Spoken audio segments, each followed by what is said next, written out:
couple times where I like to lower the feed dogs down for certain sewing techniques. Some people call them feed teeth, but what they are known for is those are the teeth underneath your foot that help pull the fabric through. So there's times when I want to lower them, like when I sew on buttons, which we can do, and just use a zigzag stitch to go into the eyes of a button. When we do that, I'll be lowering the feed dogs.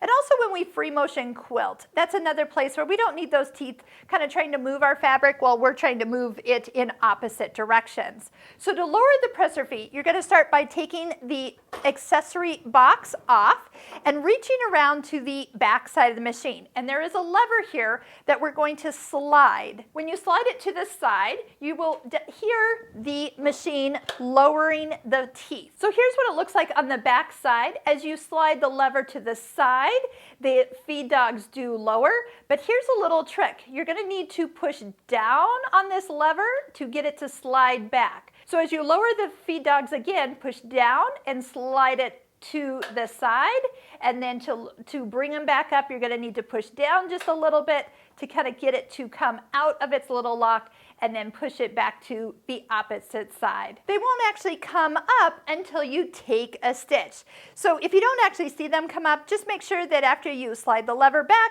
that you go ahead and take a stitch or just start sewing, and they'll click right back up into place.